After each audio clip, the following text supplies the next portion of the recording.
ও পাড়ার ময়না কেন কথা কয় না? পিঠের গন্ধে চুচু পেটে দেয় হামা। ঠিক করে পড়, আমি কিন্তু সব শুনতে পাচ্ছি। ধুর, পিঠের গন্ধে সব বুলিয়ে যাচ্ছে। মা ডাকিও না। ফিঙে এদিক শোন। ওই তো মা ডাকলো। নে এবার খেয়ে উদ্ধার কর আমায়, আর বেশি খাই খাই করিস না। যা এবার গিয়ে পড়তে বস। মামা আরো দুটো দাও না মা। না আর না, বেশি খেলে পেটে ব্যথা করবে। মা ঘুমিয়ে পড়ে তারপরে আবার খাবো। এত সুন্দর পিঠে কেউ ফেলে রাখে নাকি?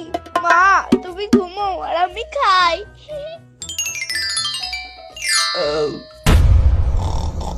চুচু আর আমার পিঠে হামা করে দিচ্ছে না, এবার লাফালাফি করছে।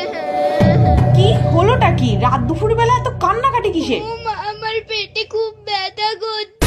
কি? রাতে তো সেরকম কিছু খাসনি, তাহলে পেটে ব্যথা হবে কেন? সত্যি করে বল, আর কি খেয়েছিস? আর আমি চুরি করে খাবো না মা, তুমি বকো